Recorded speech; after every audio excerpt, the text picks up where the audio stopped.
Sean from Ace Appliance in Toledo, Ohio. Welcome back to another in-home diagnostic video brought to you by ApplianceVideo.com. We have the dryer here. The complaint is it's no heat. So what I'm going to do is I'm going to start it up. And when I start it up, because it's gas, I'm listening to see if I hear the gas valve become energized where the primary coil lifts up the plunger. So I'm going to go ahead and hit the start button. And I didn't hear anything right away. It happens almost instantly once you hit that start button. You hear some noise, which is the motor, but you should hear a clunk also coming from the left-hand side here near the front. So what I'm going to do, just to make sure, is I'm going to turn the dryer on and off a couple times here, and that's going to allow me more opportunity to hear that noise I'm looking for. There's absolutely no clunk. All of this is just the motor turning on and off. So what that does is it kind of leads me in a good direction whether I need to go to the back of the unit to check out where the thermal fuse, thermostat, and stuff like that, or if I need to get to the burner inside. That way I don't waste any more time. So because I didn't hear a clunk and I understand how the system is, the unit is manufactured, that the fuse is before the gas valve, I'm going to go back there and check the fuse first. Make sure I don't damage that. We shall see how far I can get this. For this one, because of the gas line and how it's hooked up, I'm just going to tilt the unit forward. If you have something to support the dryer, you could put a blanket or a towel or something to protect the dryer and maybe lean it on that, but I'm going to hold it with my leg and with my big old belly. So I got it held up like this here, and now there are a bunch of screws on the back panel. There's 3 on this side, 3 on this side, and then 3 here in this U shape. So that's what I'm going to take off first, so that way I can get the back panel off. It looks like we also got a clamp here that's going to prevent the back panel from coming off on our vent. Right, I'm just going to go ahead and loosen up this clamp so I can get it off. It's got a little piece of venting that they had on here, and that would prevent us from being able to remove the back panel. So now I'm going to go ahead and take out the 9 screws that hold the back panel in place.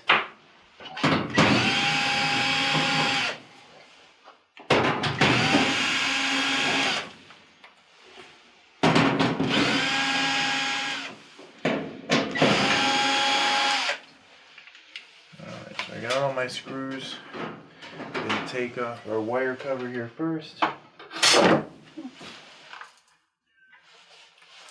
Set my screws down. Now my back panel is loose, so I can go ahead and just tilt it backwards. And then I can remove it. Set it up. Just be careful, it is very sharp. Now I'm here at my electrical components that I want to check. So I'm going to take my total meter, and I'm going to go ahead and check those and see if one of those are the problem. Okay, we have our fuse and our thermostat down here. What I'm concerned about right now is our fuse. I have my meter set on ohms, and I have mine set up for its audible, so when I hear that the resistance is good, there's a good circuit, I'll hear this. If there's not, I won't hear anything. And it's just an easy way for me to check. So I'm going to go ahead and remove one wire. If I can. Apparently they super glue them on though. So I have one wire off. That way my circuit can't be traced backwards. Put a lead of my meter on 1. Okay, so I have circuit there. So the fuse is good. Plug that back in.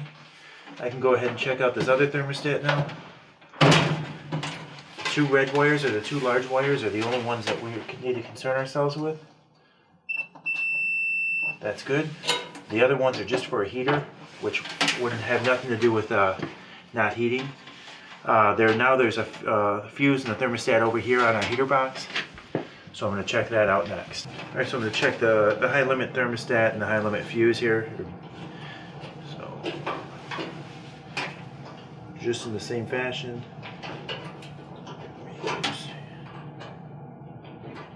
Alright, and we are completely open. Remember, there's no beep. We want this. And we don't have it. And I'm just going to double check to make sure I had a good connection, which I do. So that is definitely bad. And while I'm here, I'm just going to do the same thing and check our thermostat right there, which is good. So we know what our problem is. Now we can go ahead and fix it. Alright, so here's our bad fuse. Just going to disconnect wires. It's held in place with one screw right here. I'm going to take that out. It's 1/4 inch.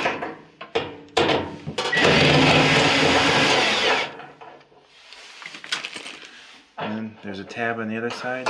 Remove the bad fuse. Set it aside.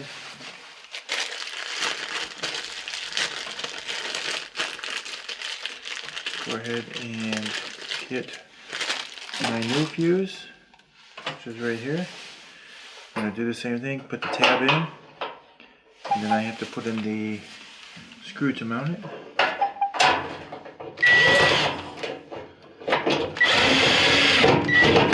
Just like that. Now I'm going to reconnect the wires. And now we put on the back panel. Alright, I'm going to go ahead and take my back panel and put it back on. At the bottom of this panel there is a little lip. I'm going to get that into place first. And then just twist this up. And start putting my screws in. Cover here. Tab in. And then attach the last screw.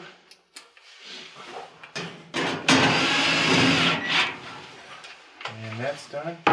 Now, remember we took off that sleeve off of our vent right here, so I'm going to go ahead and put that back on, which just slides on top of here, and then I'm going to tighten that clamp down. Alright, so I got this. Just get it tight. And then once I push it back in place, I'll go ahead and make sure that the vent is attached. So we'll set it down. I'm going to slide it back, hook up the vent, plug it in, and should have some heat.